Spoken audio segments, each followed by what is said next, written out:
We have some lights over here that we'll be animating now. The first thing we'll do is pre-comp these blinkers. I use the VFX industry standard for numbering scenes. This means you start your numbering with 0, 1 to allow for 99 files to nicely arrange within your file structure. This happens automatically if you arrange your files by name, and they'll just order from 1 to 99.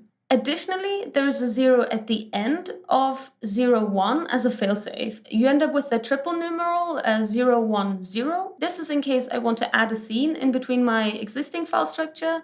I will then, for example, have a sequence of 0, 1, 0, 0, 1, 1, 0, 2, 0. The additional scene will nicely arrange itself in the right order. When creating a pre-comp within a scene, I like to add a letter after my numerals, meaning I have a main scene called 0, 1, 0, and pre-comps within it will be 0, 1, 0A, 0, 1, 0B, etc. This way it's much easier to distinguish which pre-comps belong to which scene and in which order.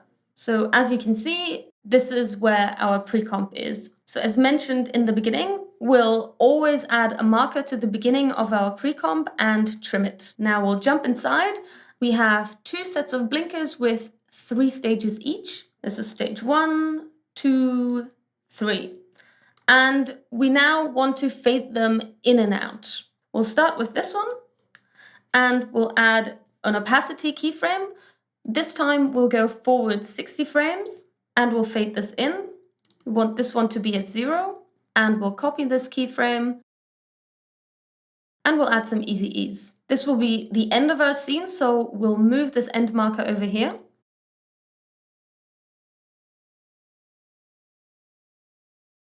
We'll do the opposite for the next stage. It will fade out from 100 to 0 and then fade back in. We'll add easy ease. And for the next stage, we'll copy the first stage, but we'll move it back 30 frames. And then we'll add another keyframe.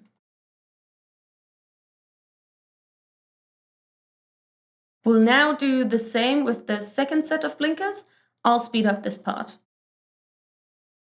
So this time we won't be adding the loop on each layer because we have a lot of layers and we've pre-comped the comp. We'll use a different technique to loop this set of keyframes. We'll go to our end marker, we'll go back to our scene and we'll add a marker here. And now we'll right click and choose Enable Time Remapping.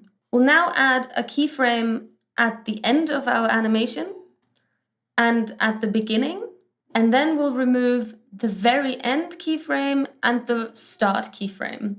Time remapping has a variety of uses. The most common one is to stretch or squash the timing of animation within a pre-comp without changing the keyframes inside of that pre-comp.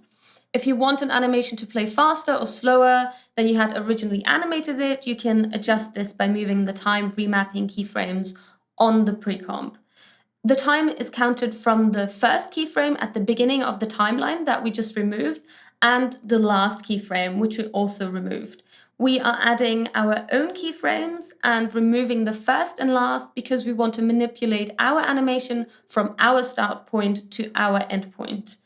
As we have created an animation that loops within our start and end points, we can now add a simple cycle loop expression to our keyframes, which will loop the animation within the pre-comp without having to add an expression to every layer within the pre-comp.